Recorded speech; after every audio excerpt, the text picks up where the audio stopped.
자, 안녕하십니까. 오늘은 우리 오늘자로 한미 관세 협정이 트럼프 정부하고 미국 트럼프 정부하고 한국의 이재명 정부 사이에 그 한미 관세 협정이 체결이 됐는데 대부분의 언론, 우리 대한민국의 대부분의 언론들은 뭐 아주 선방을 했다.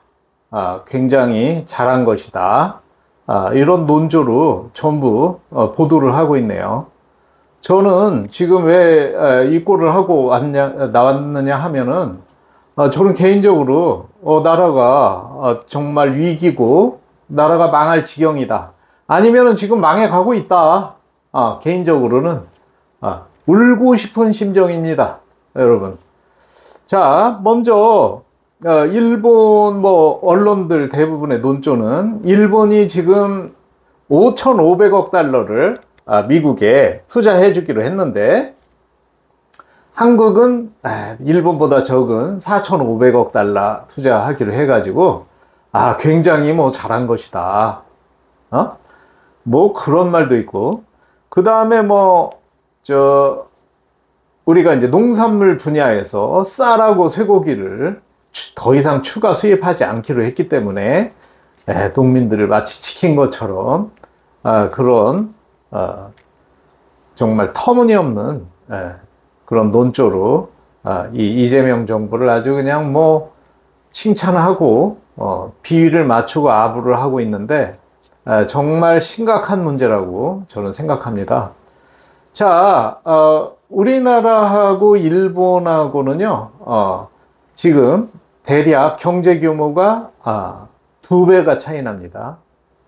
우리나라의 예산 총액은요, 2025년 올해에요, 약 673조예요. 그런데 일본은 올해 예산 총액이 약 1160조니까 거의 2배입니다. 일본 엔화로 하면 116조 엔이거든요. 그러면 대략 우리가 원화로 환산할 때 한 10배 정도 차이가 나니까 1160조 원 정도를 1년에 예산으로 쓰는 나라예요. 그러면 경제 규모가 그렇게 2배가 나는데 우리가 일본하고 그러면은 일본이 5,500억 달러를 투자를 미국에 약속을 했다 그러면 우리는 그 절반 정도만 하면 됩니다. 일본하고 경제 규모를 고려했을 때 우리가 감당할 수 있는 부분이 만약에 일본이 그걸 감당할 수 있다고 그래가지고 지금 5,500억 달러를 했으면 우리는 2배 정도, 절반 정도 하면 되니까 대략 한 2,700~800억 달러 정도에서 그쳤어야 되는데 지금 4,500억 달러를 지금 내주기로 했다 이 말입니다. 이거는 3,500억 달러는 투자를 해주고 1,000억 달러는 그 연료를 LNG 같은 연료를 이제 강제로 수입하기로 한 거죠. 자, 그러면 이게 경제 규모로 봤을 때 일본 예산에서 이 부담하는 액수가 일본 같은 경우에는 자기들 예산의 한 절반 정도인데 우리나라는 예산이 약 673조인데 4,500억 달러가 한 585조 원 정도 돼요. 그러면 585조 원이면 우리나라 673조의 1년 예산에 거의 근접하는 거예요. 우리나라 1년 예산을 다 털어 넣어야 된다는 거예요. 근데 말이 좋아서 투자지 3,500억 달러 투자 조건 자체가 그 투자의 수익의 90%를 미국이 가져간다는 거예요. 이거는 투자입니까? 뭡니까? 왜 우리가 투자를 했는데 수익의 90%는 미국에 가져가는 걸로 이거는 도대체 무슨 협상인지 모르겠어요. 이런 협상을 하고도 엄청 잘한 것처럼 진짜 심각한 문제입니다. 자, 그리고 이게 지금 나는 나라가 망할 것 같아요.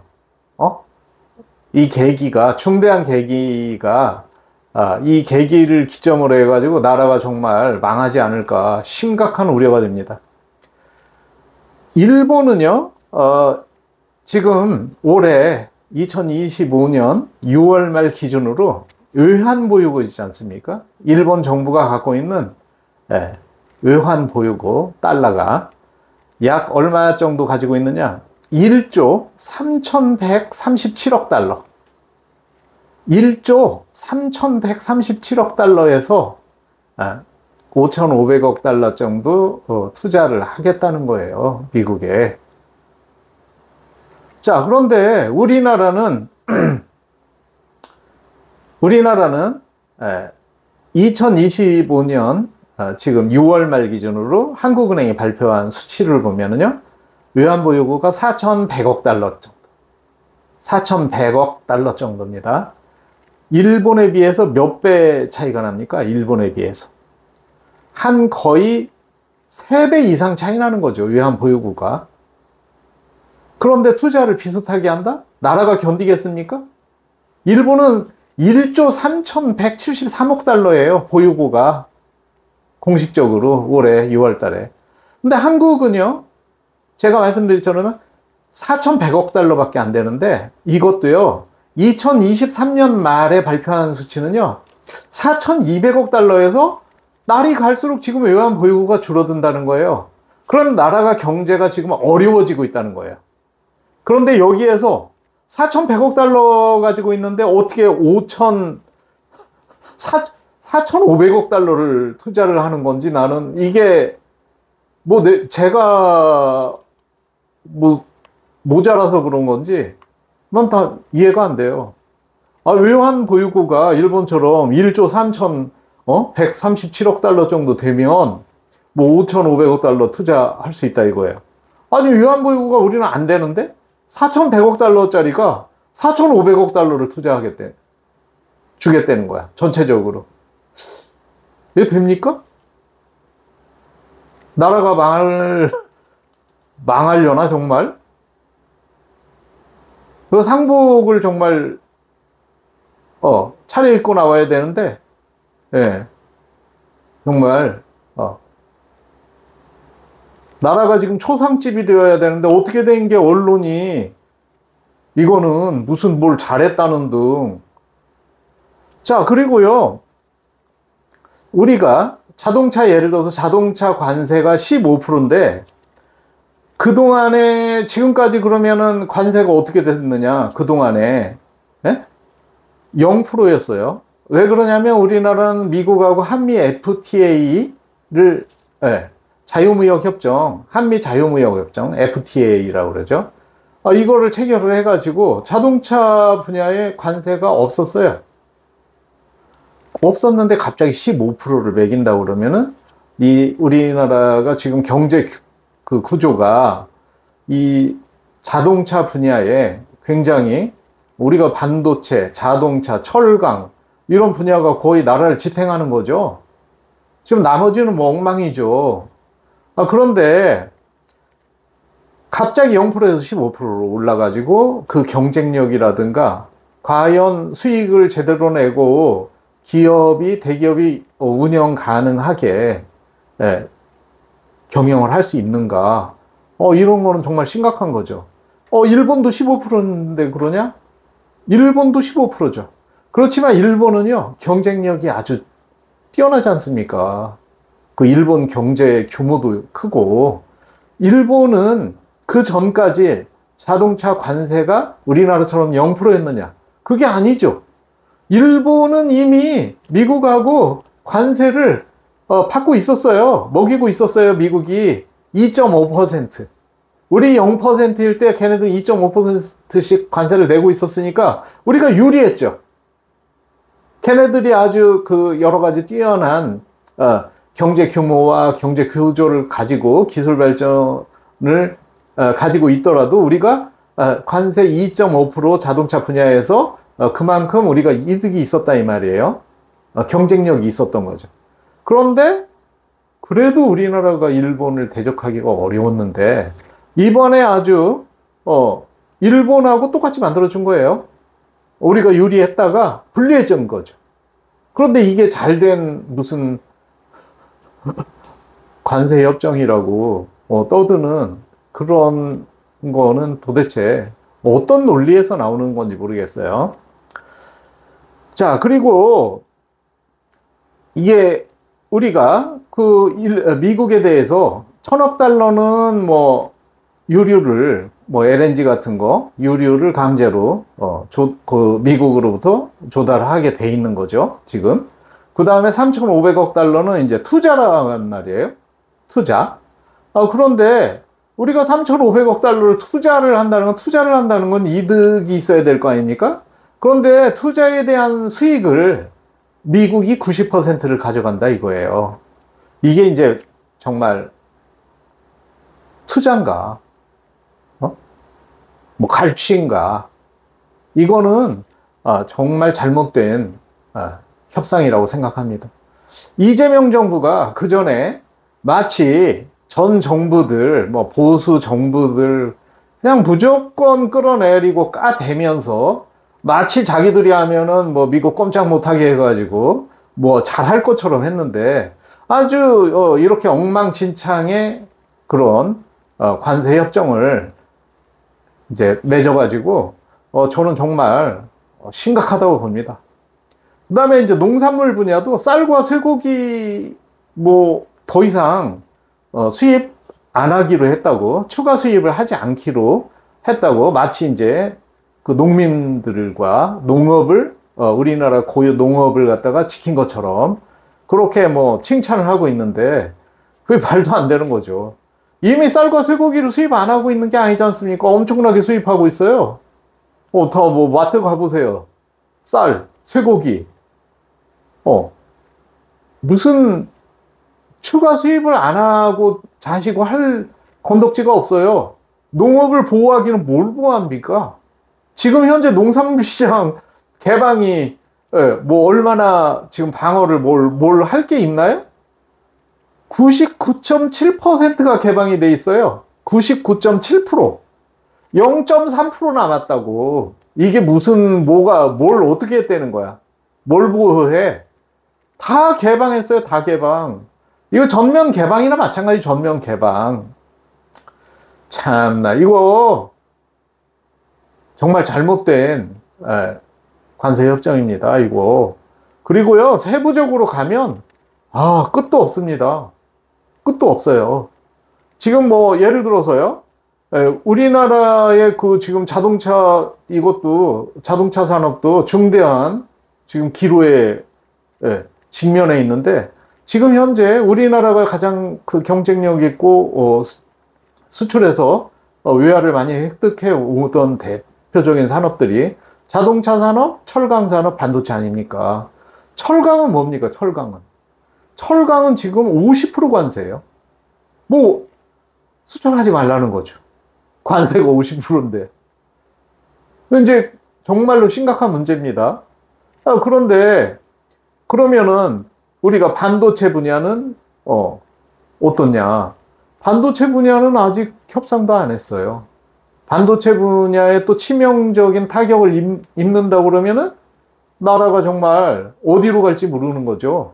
반도체는 지금 8월 발표 예정인데, 야, 우리나라 그 다음에 뭐, 요즘에 바이오니 뭐 해가지고 의약품 수출 좀 하고 있죠. 그런데 그것도 의약품 분야도 8월 달에 발표 예정이에요. 그런데 이게 전부 보면 지금 예상으로는 대략 한 15% 정도는 먹이지 않을까 이런 거입니다. 자, 과연 우리나라가 저는 이게 1년 예산 정도의 막대한 거의 뭐 585조 4,500억 달러면은 거의 600조 가까이 되는 거를 이게 감당할 수 있나? 우리나라 경제 체질로? 게다가 우리나라 IMF 때 외환 보유고 거덜나가지고 IMF 와가지고 나라 망했다고 전 세계적으로 동네방네 소문난 거 아닙니까? 그런데 우리나라 지금 외환 보유고가 한국은행 발표대로 올해 6월 말 기준에 4,100억 달러밖에 안 되는데 이거 4,500억 달러를 끌어다가 다 뽑아다가 가가지고 보유고 자체를 다 뽑아다가 털어가지고 나라가 유지가 될 수 있겠느냐. 국민들이 뭐가 되겠느냐 이겁니다. 국민들이. 야, 정말. 그런데 이런 와중에도 지금 이재명 정부가 하고 있는 게 지금 민주당 주도해가지고 반기업 3법 추진하고 있지 않습니까? 저는 뭐 제가 뭐 기업을 일방적으로 두둔한 거 아니에요. 저는 기업가도 아니고 저는 뭐 소상공인 아닙니까? 소상공인 전형적인 평생 소상공인 출신이에요. 그런데 제가 뭐 기업을 편들 거는 아닌데 정말 이거는 해도 너무한 거 아닙니까? 기업이 다 대기업 다 망하면 우리나라가 뭐 저 남미나 아프리카나 다를 게 뭐가 있겠습니까? 나라 꾸라지가. 그런데 반기업 3법 우리가 모두 알만한 사람들은 다 아는 거죠. 노란봉투법. 그다음에 상법 개정안 출진해가지고 반기업적으로 기업 탄압하는 법이죠, 한마디로. 그다음에 법인세 인상한다는 거는 지금 이렇게 요즘같이 경쟁력, 세계 경쟁력 다 우리나라 지금 대기업이건 웬만한 중견기업이건 거의 고전을 면치 못하고 있는 상황에서 세금 법인세 인상한다는 거는 그냥 문 닫으라는 거죠. 문 닫으라는 거죠. 이게 노란봉투법도요. 뭐 시끄러운데 대부분 사람들 관심 없죠. 대부분 관심 없어요. 뭐 아줌마들, 할머니들, 할아버지들 누가 관심 있겠습니까? 청년들은 누가 관심 있겠습니까? 그렇지만 노란봉투법 이게 지금 악법이라고 하는 거는 그거 노조들이 불법 파업했을 때 기업이 손해배상 청구를 할 수 없게 하기가 굉장히 까다롭게 제한하자는 거 아닙니까? 그럼 뭡니까? 기업에서 노조가 기업이 있은 다음에 노조가 있는 거지. 노조라는 것은 그 노동 조건을 협상해 가지고 기업과 함께 상생 발전하자는 것이지 모두 다 파괴하자는 건 아니지 않습니까? 불법 파업까지 지금도 사실은 불법 파업에 있어서 기업들이 많이 타격과 손해가 크죠. 그런데 이거를 갖다가 완전히 그냥 손해배상 청구조차도 까다롭게 해가지고 막겠다. 이거는 뭐 진짜 기업과 나라를 망치는 겁니다, 이게. 이게 완전히 포퓰리즘이죠. 중후정치죠. 어리석은 대중들을 선동해가지고 나라의 망조를 들게 하는 거죠. 그 다음에 이제 경영진의 법적 책임을 대폭 확대하겠다. 그럼 경영진이 그걸 누가 경영하려고 그러겠습니까? 누가 경영진을 하고 누가 경영을 합니까? 아무나 그냥 가서 경영해도 되는 겁니까? 대기업이? 뭐 우리나라 중견기업도 마찬가지고.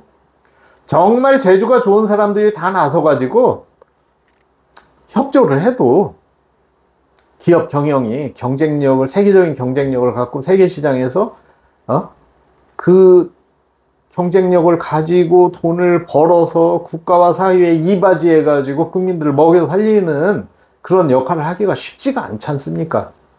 이게 현실이지 않습니까? 근데 이거를 갖다가 정말 경영을 막는 거죠, 이런 거. 그 다음에 또 뭡니까? 또 이 악법 중에 하나가 지금 이 민주당 주도의 반기업 3법, 이 노란봉투법 핵심 중에 하나가 또 뭐냐면은 지금 원청 업체가 하청기업과 노사교섭 당사자로 인정을 해줘가지고 해주겠다 이겁니다. 그런 쪽으로 법을 바꾸겠다 이거예요. 그러면은 지금요, 이 대한민국이요, 우리나라 지금 경쟁력 있는 게 조선 자동차 제조업 중에서는요.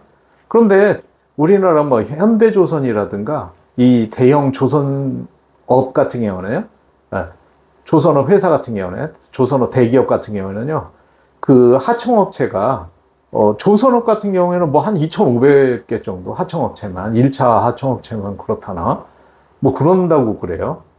그다음에 자동차 업체 같은 경우는요, 각 1차, 2차 뭐 합쳐가지고 하청업체가 한 5,000개 된대요. 그러면은 지금 그거를 갖다가 노사 협상을 다 허용을 해버리면 1년 내내 노사 협상밖에 안 하죠. 일을 어떻게 해요? 뭐 경영이고 일이고 다 자기 수 틀리면 다 노사 협상이지. 쟁의 중이죠, 쟁의 중. 이거는 뭐냐면 이 나라를요, 노조가 전부 장악하고 노조가 지배하는 겁니다. 이거는 뭐 공산주의보다 더 심각한 문제죠, 공산주의보다. 왜냐, 공산주의는 말하자면 뭐 거기 통솔하는 공산당이라도 있지. 이거는 그냥 막무가내 노조들이 그냥 경제를 어떻게 누가 뭐 무슨 방향으로 어떻게 끌고 갈 겁니까, 이거.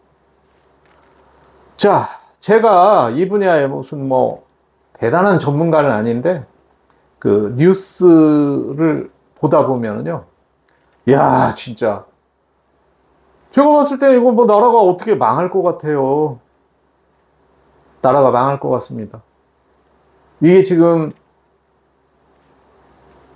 이렇게 전부 퍼주고, 앞으로 퍼주고, 뒤로 퍼주고. 북한 외에도 우리나라 뭐, 북한을 중심으로 해가지고, 우리나라가 그, 무슨 차관, 국가에서, 정부에서 차관 제공한답시고, 그 돈을 꿔준 거 있지 않습니까? 지금 못 받은 지가 수십 년 됐어요. 북한에서는 뭐 줄 생각도 없죠. 그 돈이 무지막지합니다. 액수가요. 뭐 몇 천억이 아니에요. 조 단위예요.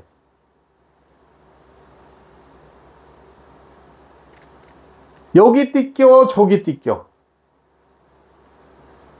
하다못해 지금 이재명 정부는 제가 봤을 때는 이거 책임을 져야 됩니다. 이거는 나라가 망하는 관세 협상이고요. 이런 상태로 가다가는 나라가 망할 것 같습니다. 나라가 망하고 지금 이거 뭐 나라 팔아먹는 옛날에 무슨 뭐 친일파나 똑같지 않습니까? 그 행태는요, 결과는요.